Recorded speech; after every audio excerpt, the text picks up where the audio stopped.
T'es-tu déjà demandé à propos de fleurs abandonnées ou d'anges, massacrés?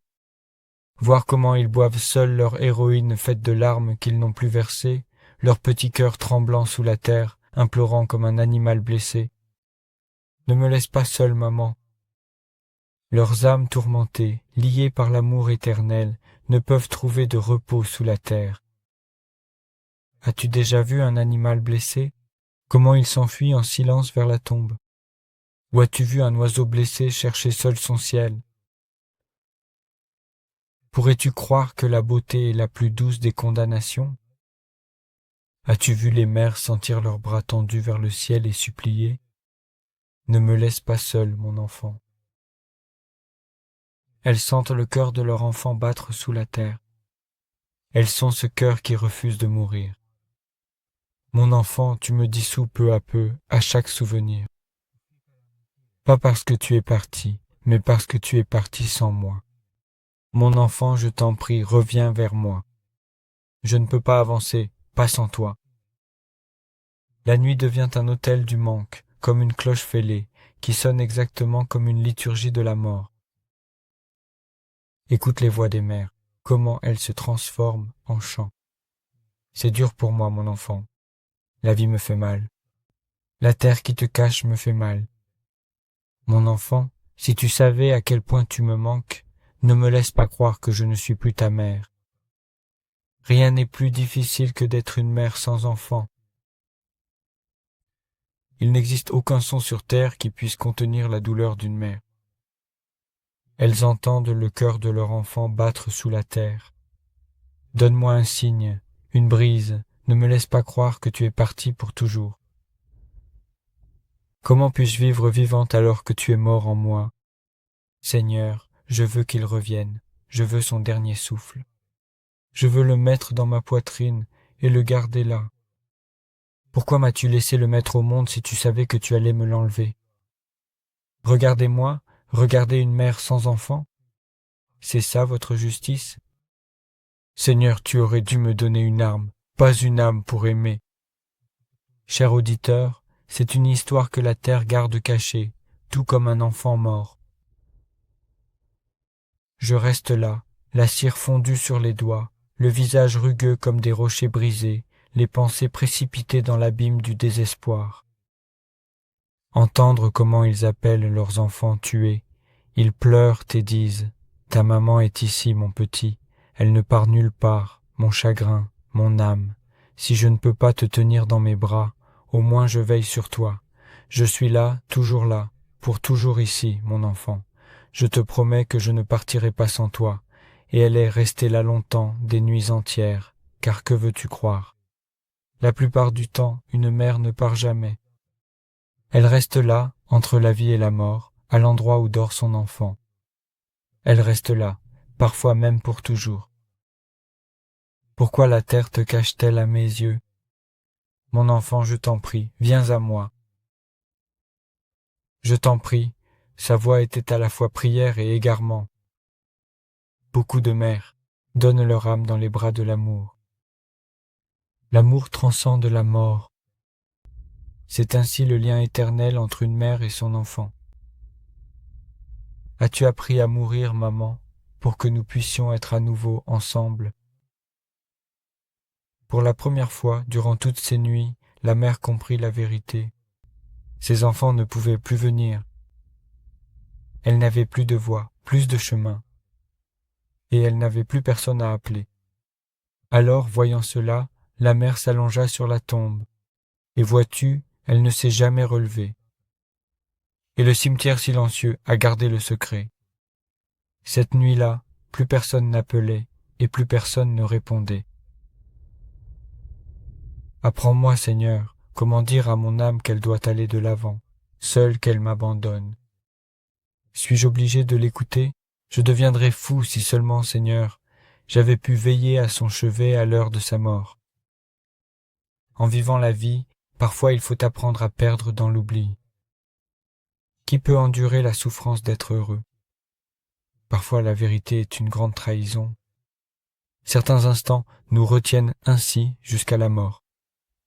Parfois, la vie poussée par le destin veut être payée à l'échéance. Reconnais-tu l'appât dans le cadeau, ce beau sourire qui cache des crocs, la main qui tue avec douceur, l'amer goût du devoir? En vérité, le sentiment est en quelque sorte une souffrance, alors il faut donner à la douleur ce que la nature exige, non ce qu'exige l'habitude. Il est difficile de lutter contre le cœur, car tous ses désirs ne peuvent être satisfaits qu'au prix de l'âme. C'est pourquoi, quand le cœur est blessé, tes yeux pleurent, mais, ô toi qui écoutes, être en désaccord avec sa propre nature, cela ne signifierait-il pas que je dois admettre que mon âme ne s'est pas divisée? Dis-moi, Seigneur, la vérité n'aurait-elle pas dû être facile afin de ne pas pouvoir tomber si lourdement, un poids sur le cœur? Car il ne faut pas poser la parole comme un fardeau qui t'écrase, n'est-ce pas? La vie, dois-tu la vivre ou la sacrifier? Seigneur, pour pouvoir comprendre, je me suis complètement détruit. Je sens que le temps n'est plus mon ami. J'entends toujours la question en chuchotement. As-tu appris à mourir? Si je n'ai pas su comment vivre, j'aurais au moins dû apprendre à mourir, non? Que puis-je lui dire, quand j'étais encore en train de me préparer à apprendre à vivre? Non, je me prépare à affronter la mort et, au final, une âme à tuer. Ma nature m'a été donnée. Au moins, je ne me plains pas contre la mort. Honnêtement, c'est même pour cela que je suis né. Je ne sais pas comment le dire, mais je crois que j'ai le cœur sec. Sens-tu la joie de mes yeux morts dans les larmes? Toi qui écoutes, j'écris pour ne pas hurler. Je n'ai pas encore appris à respirer et à rugir en même temps. Sens-tu l'attaque énergétique de mes mots?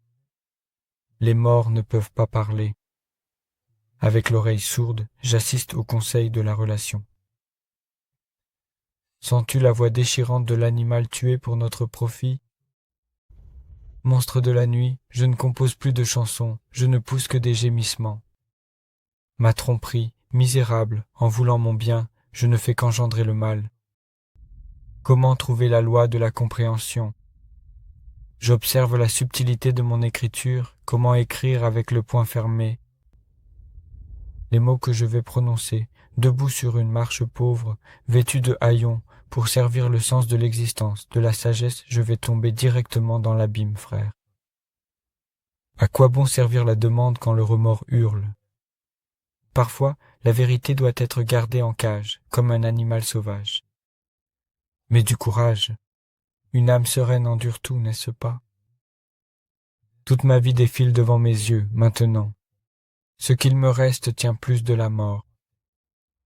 Attelé à la souffrance toute une vie, au bout de mon désir, maintenant je crois qu'il ne me reste que l'étranglement. Fuis, fuis mon âme, pour ne pas pleurer de douleur. Seigneur, la joie de mes yeux meurt, je retiens mes larmes. J'ai marché lentement, lentement, à pas d'homme qui a perdu la boussole de la vie, disait-il. Je ne suis plus qu'une tombe qui marche. Je ne suis plus une mère. Écouteur, parfois tu aimerais pouvoir absorber tout le venin des fleurs empoisonnées, ressentir la paix dans l'obscurité, entendre comment la voix des mers transperce le silence. T'es-tu déjà demandé ce qu'est le silence? Est-ce entendre la douleur pleurer? Je reste près de la croix, avec son jouet préféré serré contre ma poitrine. Les larmes se mêlent sans cesse au sang des souvenirs. Pourquoi, Seigneur, la vie coule-t-elle encore en moi, si elle ne peut plus couler en lui? Elle avait commencé à creuser la terre avec ses mains, sa chair s'usant contre les pierres. Ses ongles se cassaient, son sang se mêlait à la boue, mais elle ne pouvait pas s'arrêter. Et il semblait dire, « Maman, pourquoi m'appelles-tu » ? « Je ne suis plus entier, maman. » Elle hurle, « Parce que je t'aime et parce que je ne peux pas vivre sans te sentir. » Le vent s'est soudain arrêté, comme si le cimetière retenait son souffle. Tu pourrais croire que parfois le vent souffle juste pour réveiller la mort.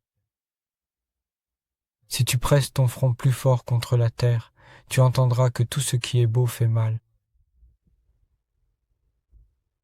tu aurais vu comment les larmes tombaient sur la terre comme des battements de cœur égarés.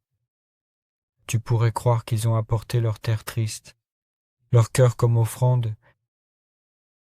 Seigneur, comment expliquer à une âme que la séparation n'est pas une trahison, mais une libération? J'ai continué ainsi, moi, le tenant par la main, lui pleurant en silence, et tous les deux, essayant d'apprendre ce que cela signifie de continuer. Peut-être que l'âme est un animal blessé, tu la touches et elle mord les auditeurs. Que pensez-vous des enfants des combattants assassinés? Pensez-vous qu'ils se lèveront et demanderont des comptes à ceux qui portent la malédiction? Lecteur, ressens-tu aussi la main froide de notre passé, celle qui serre la gorge qui sort du tombeau de nos ancêtres? Je ne crois pas qu'il existe un tombeau assez bien fermé pour empêcher la malédiction d'y pénétrer. Être utile à la vie, n'est-ce pas mettre en mouvement, selon la nature, l'âme? Alors pourquoi les mères appellent-elles la nuit leurs enfants tués? La mère qui serrait son enfant contre sa poitrine ne peut plus maintenant le presser sur son cœur. Il se trouve maintenant loin, loin dans une tombe. Certains ont offert leur cœur en sacrifice à notre terre triste et tourmentée. Ils juraient qu'ils l'aimeraient avec fidélité jusqu'à la mort, portant tout son lourd fardeau, et qu'ils ne mépriseraient aucun de ses secrets. Ainsi, ils s'engageaient à lui pour la vie. Ils disaient qu'ils l'arroseraient de leur sang et lui demandaient d'accepter leur corps comme tombeau. Il n'existait aucun remède contre la rage. D'autres, en terre étrangère, portèrent de la terre dans leur poche pour, au moment de la mort, la mettre dans leur bouche, de peur de laisser leur sang sur une terre étrangère. Ainsi, ils ressentaient le prix de la vie. On croit qu'au moment de la mort, ils mordaient la terre et versaient une larme. Ils disaient que, heureusement, la terre enterre notre faute. L'histoire est la voix de la tombe. La terre des héros est le cœur de ceux qui vivent. Ils ont vaincu la raison de la vie par la vérité de la mort. Le sentiment est une souffrance, mon frère. Donne-lui la douleur, demande la nature, pas l'habitude. Jamais il n'a été aussi vivant qu'en notre temps. L'attaque contre la raison. Comment habiller tes révoltes d'une vérité imaginée? Le succès n'est que du côté de ceux qui ont été persécutés. Le plus souvent, notre âme, telle que nous l'utilisons, trouble la paix de notre vie plutôt que de lui être utile. Telle est la faiblesse de l'esprit lorsque la raison l'abandonne. La raison chasse les autres douleurs, mais donne naissance au remords. L'ignorance est un malheur pour ceux qui ne savent pas. La fleur négligée reste toujours sauvage. La bonté est incompatible avec la vie. Jeune, tu es esclave de tes rêves. En avançant, tu deviens esclave de tes regrets. Il n'y a pas de bonté dans la ruse. La pensée nous joue le plus vilain des tours. Ne voyez-vous pas l'appât dans le cadeau? L'esprit n'est qu'une machine à produire le malheur. Je crois qu'il m'a trahi sans le vouloir, le fond de ma propre nature. Honnêtement, pour comprendre, j'ai dû me détruire complètement. L'essence de ma vie se tamise à travers le four de l'effroi. Je ne peux plus me battre contre l'évidence. Le plaisir n'est qu'un stimulant pour endurer la souffrance. La pensée, ce préjugé borné, est devenue prisonnière de mes sensations. Désormais, toute l'importance de la vie, je devrais la vivre dans le renoncement. Pourquoi l'esprit unit-il ce que l'âme sépare? Ma raison est maintenant trompée, déguisée. Dans la conscience, elle crée des émotions, les manipule avec ruse. La raison n'intervient plus désormais que dans les moments de crise. Le tribunal de ma conscience vacille. J'ai toujours été poussé par des instincts silencieux. Que dois-je faire? Dois-je plonger entièrement dans les fins, à l'intérieur, ou dois-je aller vers la liquidation totale? Si j'essaie de comprendre, humainement, la fureur m'envahit. Comme il m'est impossible d'atteindre la connaissance, il faut que je commence à écrire. Je n'aime pas respirer à travers les préjugés. Dois-je rompre dans ma pensée mon pacte avec la vie? C'est une chose de voir le jour, riche et avec élégance, et une autre de devoir en payer le prix, mec. Tous les chercheurs au final finissent par abandonner ou désespérer. Devenu lyrique à présent dans la souffrance, le sens de ma vie est irrémédiablement perdu pour moi. Perdu. Croyez-moi, la vraie joie est une chose sévère. Si la cible manque, la vie est une errance. Tu cherches la libération de l'égarement, la souffrance de la retrouvaille. Vois que l'ancien est une réalité, frère. Veux-tu savoir quelle raison a organisé le chaos? Remercions Dieu qu'aucun de nous ne soit obligé de vivre. L'homme intelligent doit vivre non pas autant qu'il lui plaît, mais autant qu'il lui convient. C'est pourquoi, tant que je le peux, je vais exposer mes veines à la vue. Il vaut mieux vaincre la tristesse que la tromper. La culture est la culture de l'oubli. On ne peut pas commander au cœur. Le désir indique le chemin. Pourquoi ne peux-tu pas vivre sans interpréter? Ce passé m'attaque à chaque pas. Les souvenirs, ils m'assiègent avec une insistance depuis que ma conscience est épuisée. Maintenant, alors que mon équilibre est menacé, comment puis-je résister à la tentation de l'impuissance? Maintenant, plus que jamais, je ressens le besoin de mettre mes souvenirs dos au mur. Je sens dans ma gorge le bâillon étouffant de mes souvenirs. Les pensées me mordent déjà le cœur. Je crois que je dois rendre des comptes pour tous mes oublis, mais ceux qui ont la conscience entachée ne peuvent pas vivre en paix. D'après ce que je sais, le paradis ne peut pas se construire avec des larmes. L'existence, si elle ne peut être aimée, il ne te reste qu'à l'endurer. Aussi douce que soit la mélancolie, la tristesse reste toujours amère. Mon ami, au sommet de la douleur, laisse-moi aider ton âme à retrouver son équilibre. Mais ne commande pas au cri de sortir, permets-lui simplement d'exister. Mais n'oublie pas, seulement autant que la leste le permet. Comment pourrais-je marcher main dans la main avec un Dieu triste? J'aimerais pouvoir être une fleur poussant sur une tombe, et qu'un ange triste et fâché vienne me cueillir. Des gens comme moi, illustres, ont choisi la terre comme tombe. Ceux qu'il aime, il les sépare justement. Viens, Seigneur, pour me faire un berceau ensanglanté, et que toute cette merveilleuse voûte céleste puisse me servir de potence. Seigneur, guide mon âme en enfer, je veux mourir moi aussi, sans larmes et sans sépulture. Maman, si jamais tu me trouves, ne m'ouvre pas les yeux pour que je voie le ciel. Toi qui écoutes, regarde-moi rire à travers les larmes.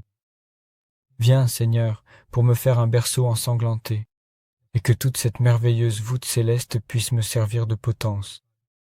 Seigneur, guide mon âme en enfer. Je veux mourir moi aussi, sans pleurs et sans sépulture. Maman, si jamais tu me trouves, ne m'ouvre pas les yeux pour qu'ils ne voient pas le ciel. Toi qui écoutes, regarde-moi rire à travers les larmes. Mon ami, au plus fort de la douleur, aide ton âme à retrouver son équilibre. Mais n'ordonne pas au cri de sortir, mais permets-lui. Mais n'oublie pas, seulement autant que la corde le permet.